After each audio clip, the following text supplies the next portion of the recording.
What's up, y'all? Welcome back to Fish at the Moment. In this video, I'm going to explain one of the most effective and consistent patterns for catching big offshore bass in the late summer and early fall. You're not going to want to miss this one. Let's get into it. If you want to catch big bass in the late summer and early fall on pretty much any lake across the South, one of the best ways to do this is targeting offshore wood.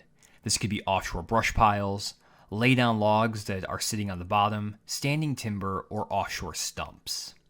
These areas are consistent producers of big fish, and I would estimate that the majority of the major tournaments between the months of August and October are won on some type of offshore wood.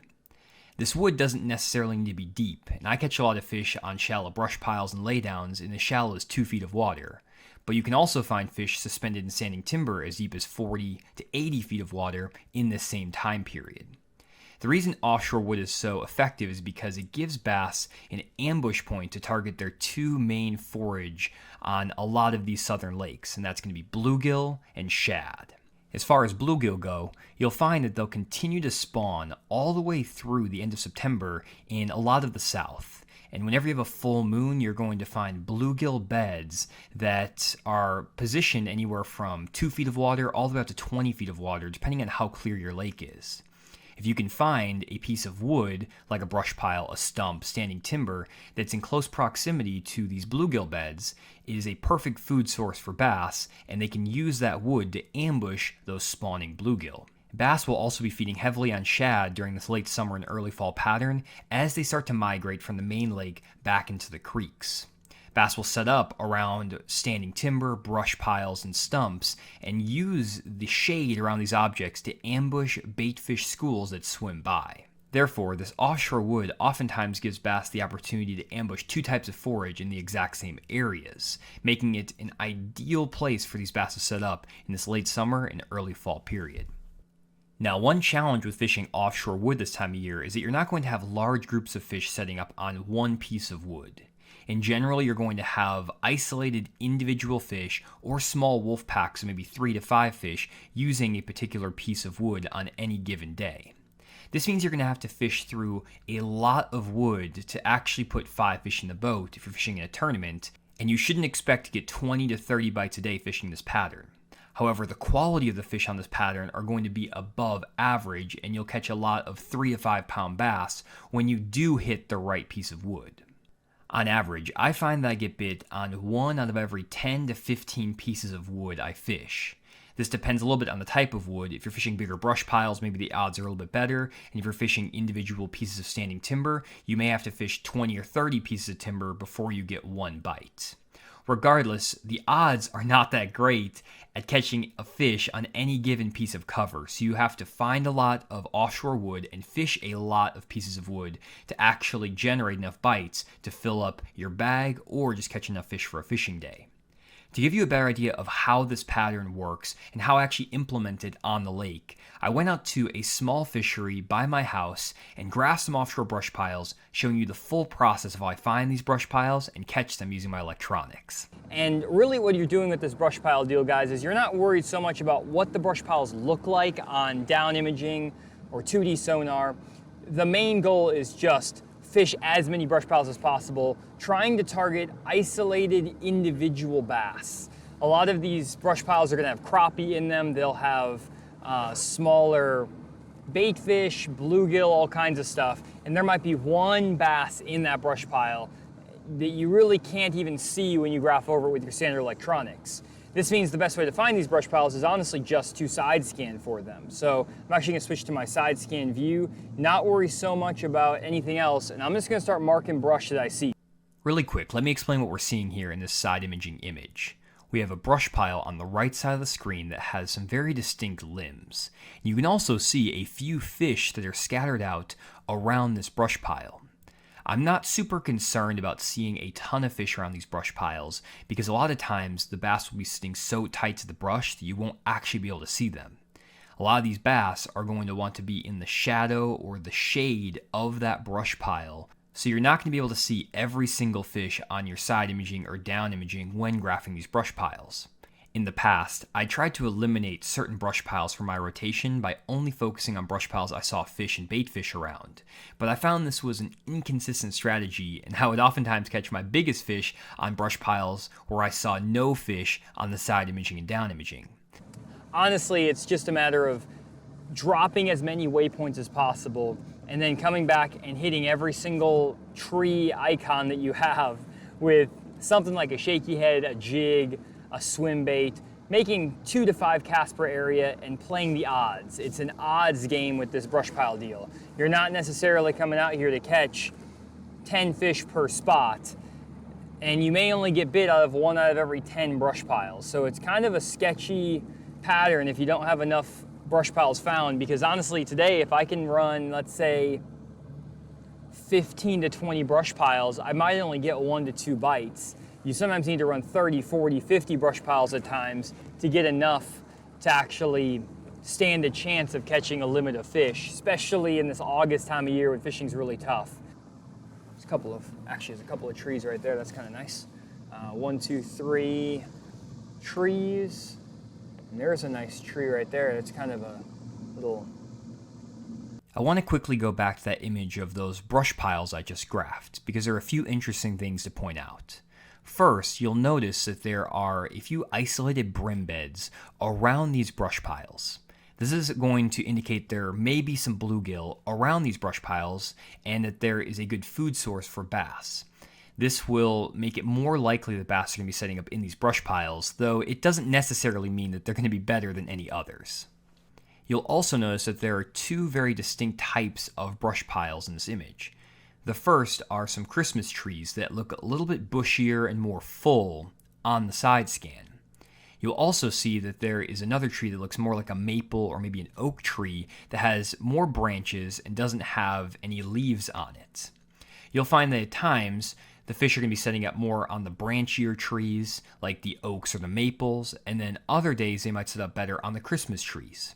I don't get too caught up on this when I'm initially graphing, but as you start fishing these piles, you may find that the fish prefer one type over another, and you can start dialing in your brush pile pattern more as the day goes on. I continued graphing for another 20 to 30 minutes, and eventually found over 20 different individual brush piles around the lake. Some of these brush piles were very small, some of them were bigger. I marked every brush pile I found though, and planned to fish each piece of brush and wood I found, regardless of how big it is. After graphing enough brush piles that would last me a few hours of fishing, I dropped the trolling motor and started casting to some of the waypoints I'd made. Okay, there we go. So if you want to get yourself lined up on this brush pile, basically what you need to do, get your front graph linked up to your back graph so you have your waypoints on the screen here, and then just basically get that heading arrow going directly at those brush piles. And you can put range rings and a heading arrow on your mapping. Again, I have sonar settings guides that show how to do this on all these different units, Humminbird, Lowrance, Garmin. And then once you're lined up, either you can spot lock, like right here I could just spot lock, I'm about 120 feet out, and I can just cast straight ahead of the boat, line up with like a tree out in front of me or something like that. Or you can turn on the live scope. I'll turn on the live scope just for you guys so you can kind of see what's down there because it's more fun that way. So I'm not even going to take the boat off spot lock. I'm just going to pick up a football jig. This is just a 3/4 ounce football jig with a kamikaze craw on it, big bite baits, and you can kind of see some stuff down there. There's a little brush actually you can kind of see on the screen. It's only pretty close out there. I need to get my range extended a little bit. My second cast through this brush pile. I kind of hit it down the left side. Now I'm hitting it down the right side, and I'll probably make one more cast on that thing and then move on. Just 3 casts in that brush pile. Think about it almost, guys, like basically I'm fishing a 3/4 ounce football jig here. It's like flipping a shallow laydown. How many flips are you gonna make on a shallow laydown? Usually for me, I'm gonna make 3 flips, maybe from like 3 different angles or whatever, but after I make those 3 flips, I'm moving on. And you have to almost think about these offshore brush piles as shallow laydowns, not so much as like this sweet offshore spot that's a big school of fish, especially when you're fishing just as many as possible and you're just trying to like play the numbers game. You can see my bait went down there 50 feet right in that brush. When you're trying to play the numbers game with this, it's basically like you're doing deep water flipping is how I would explain it to people, especially now that the live scope makes that so easy. But even back when I was just doing it with lining up with the waypoints and everything, that's how I thought about fish and brush, is it's just deep water flipping. It's okay though, I'm not worried about, if it's a little one, I'm not super worried about. Got him. That's not a little one. That's a good one.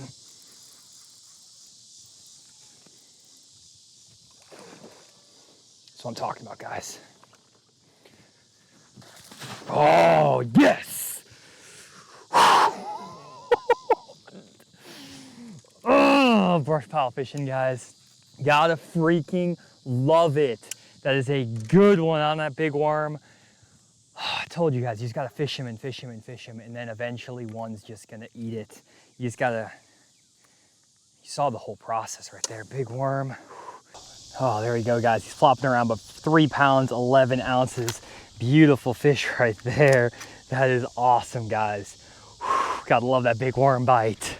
Oh, there we go, guys. Got that fish on the big 10-inch worm out of one of these brush piles up here. And there's just several of them in this area. We're just, and that fish bit pretty close to the boat. Honestly, I was probably only 40, 50 feet away from that brush pile when he ate. So it's not like I necessarily needed to be far away from him or anything to get him to bite.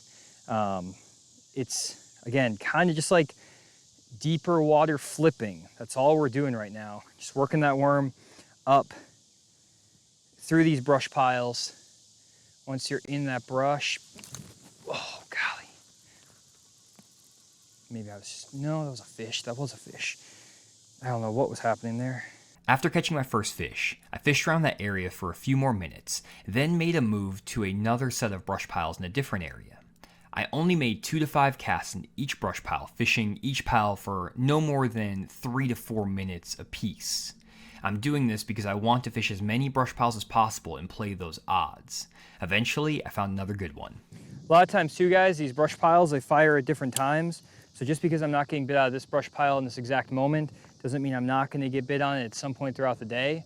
So just keep that in mind. A lot of this stuff is a timing deal. Look, got him. There we go.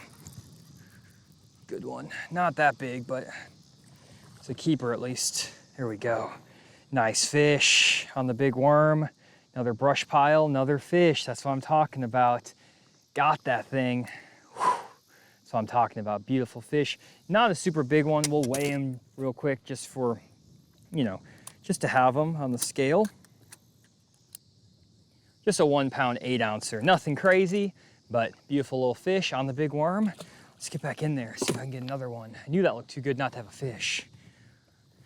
Okay, this is no reason why we positioned our boat into the wind, because we just caught that fish. I didn't have to spot lock. I just let the boat drift off, and it blew me away from the brush pile, not into the brush pile.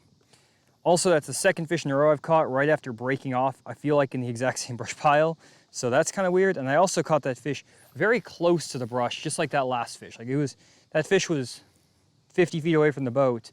So just because sometimes I feel like I get really worked up about the distance away I am from the fish and all this stuff, and maybe it doesn't matter as much as I think, especially in this dirtier water. I don't know. After putting my second fish in the boat, I continued running more brush piles. At this point, it was just a numbers game. Fish as many brush piles as I can as quickly as possible, and hope that I hit the odds right. Oh, he's coming down for it. Oh, eat it, fish. Got him. Oh, that was cool. We saw that on the live scope. He came out of that brush pile. Oh, no! Oh! Oh! 5 pounder. 4 or 5 pounder. Dang it! Oh, you saw that fish come out of that. I saw him. I was like, I knew there was a good one in there. He came down for that deal. I mean, he had the worm and everything. I set the hook hard. He just came up. He was running straight at me. I just never caught up with him. That just eats you up, doesn't it? But we're showing you guys the process at least. It's working. That was like 7 brush piles again too. So these odds are like pretty good right now. We're hitting the proverbial brush pile odds better than I would normally expect, because I would normally expect it would take 15 brush piles, 10 to 15 brush piles between fish catches, and I'm kind of doing it every 7 on average, so that's pretty good, honestly. Got him. Oh, stay on there, fish.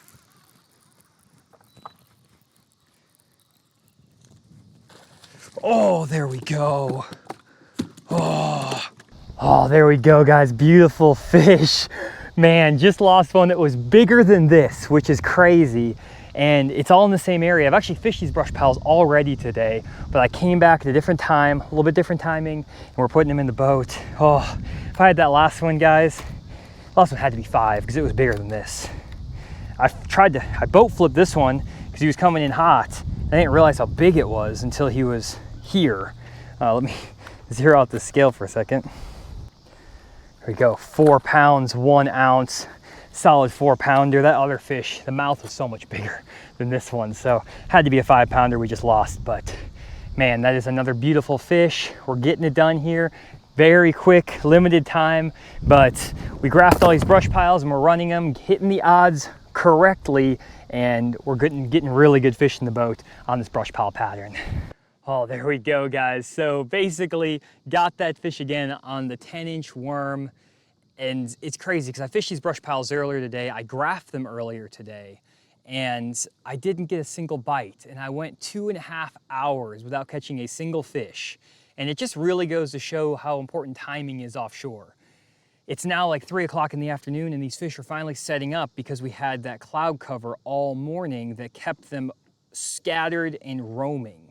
I probably would have been better off fishing up shallow all morning, but it was useful getting out here and graphing and spending that time finding these isolated pieces of cover, because when the timing was right, I started catching them. I'm catching them really well.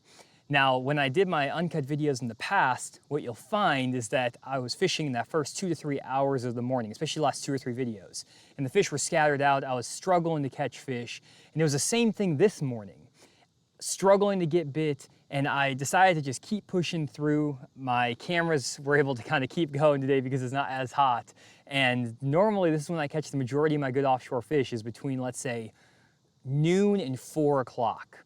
When I fished tournaments in the past, my key window of opportunity was from 12 to 3, and usually I would only have 1 or 2 keepers in the boat at noon, and then I would fill out my limit like I am doing right now, and we would be in business. So taking that time to graph, spending time finding these brush piles, playing the odds is a great way to put some really good fish in the boat. And don't be afraid to re-fish the same areas you've already fished, because you can put some really good fish in the boat. I'm actually gonna end this uncut here. I could go and catch a few more fish, but there's not really any reason. I'm super pumped about all of this, catching some good ones. Caught all those fish again on that Big Bite Baits B2 10.5-inch plum apple worm with a 5/0 offset Gamakatsu worm hook, a 1/8 ounce Denali tungsten slip sinker, pegging that with a peg, 20-pound Sunline FC Sniper fluorocarbon for my main line, throwing that with the Denali 7'6" heavy power fast action worm and jig rod in the Covert Light series, and the Abu Garcia Black Max reel.